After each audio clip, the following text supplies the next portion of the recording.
The 2016 GoPro Motorrad Grand Prix Deutschland saw in total 81 crashes across the whole weekend, beating Assen by 2 to become the most we've seen so far this season and 16 more than we saw at the Sachsenring last year. Moto3 saw the most with 37, while the biggest trouble spot was turn 8 with 17 crashes occurring just at the fast left-hander. So let's have a look at some of the biggest.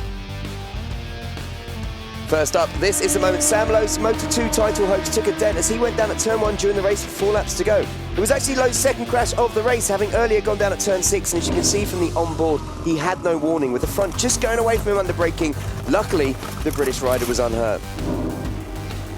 Talking of Moto2 title hopes, let's have a bit of deja vu now as Alex Rins does exactly the same and chucks us down the road at turn 1 during the race, but this time while in third with 3 laps to go. It was disastrous for the Spaniard as his title rival Johan Zarco went on to win and open up a 25-point lead in the standings, and you can see he was limping afterwards, but luckily he escaped with just heavy bruising. We'll stay with Moto2, and this was the moment that Assen race winner Tagaki Nakagami crashed out of the lead on just the 6th lap at turn 2. The Japanese rider just tried to carry a bit too much speed through the left-hander and it gets away from him, although he managed to rejoin and eventually would cross the line in 11th. A real rarity for you now as the man who leads the Moto2 Championship, Johan Zarco, shows that even he's not immune to crashing in the wet, as he recorded only his 4th crash of the season at turn 3 in warm-up. From the onboard, you can see just how hard it is riding against the wet as the bike just loses grip, goes away from him, there's no rescuing it without any real warning. Let's stay with turn 3, but this time we'll move on to the MotoGP race. Leader Danilo Petrucci, who powered to the front in the wet, agonisingly loses the front with 20 laps to go, and you can see how gutted he and his team were. Petrucci managed to keep the bike going, remount and ride back to the pits, although the Italian didn't know his bike was actually on fire.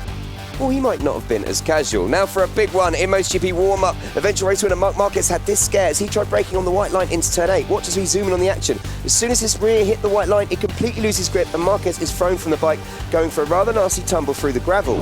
The Spaniard was winded and cut his chin open, but somehow managed to get himself together to go on to win the race just a few hours later. Now last year, Jorge Lorenzo recorded 3 crashes all season, but he managed the same amount just over the course of this weekend at the Sachsenring.